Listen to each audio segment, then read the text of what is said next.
एक हलचल मचा देने वाले देही इलाकों के दिल में वहां एक पुराना फार्म स्टेट बसा हुआ है जिसकी मलकियत एक बुजुर्ग जोड़े मार्था और हेनरी की है। उनका आजिजाना ठिकाना फूलों से मुज़य्यन था और उनके खेत हरियाली से सरसब्ज थे।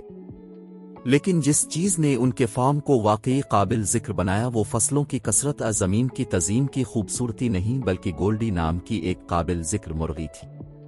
गोल्डी कोई आम मुर्गी नहीं थी। इसके पास एक तोहफा था जो उसे किस्मत के कुछ पुरस्कार मोड़ ने दिया था। हर सुबह इसके कोप की घास के अंदर बसी हुई उसने एक सुनहरी अंडा दिया। सूरज की रोशनी में इस तरह चमकता था जैसे किसी अफसानवी बादशाही की गहराइयों से निकाला गया खजाना।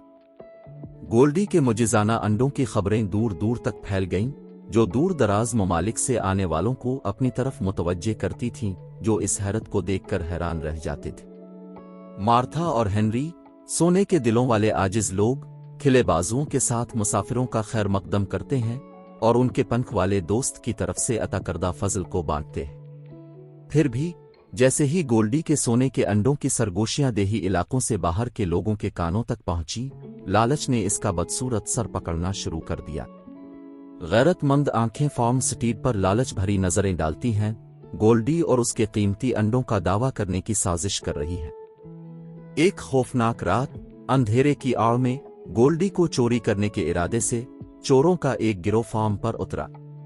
लेकिन बुजुर्ग जोड़े मोहब्बत और अज़्म से लबरेज दिलों के साथ अपनी प्यारी मुर्गी के दिफा में डटे रहे। इसके बाद होने वाली अफरा तफरी में मार्था और हेनरी की मदद के लिए पुकारने की आवाज रात भर गूंजी, उनके पड़ोसियों के कानों तक पहुंची जो तेजी से उनकी मदद के लिए आए।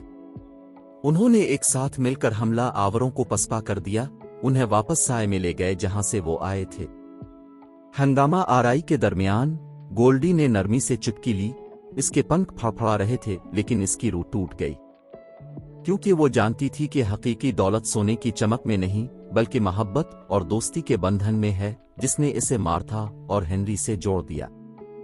आजमाइश के बाद फार्म स्ट्रीट पहले से ज्यादा मजबूत खड़ा था। इसकी दीवारें इसके बाशिंदों की हिम्मत और इत्तेहाद से मजबूत थीं। और अगरचे गोल्डी ने अपने सोने के अंडे देना जारी रखे, लेकिन उसकी हकीकी कदर इस दौलत में नहीं थी जो उसने अता की थी, बल्कि इसने लचक और हमदर्दी के असबाब में इन सब को सिखाया जो उसका रास्ता उबूर करते थे।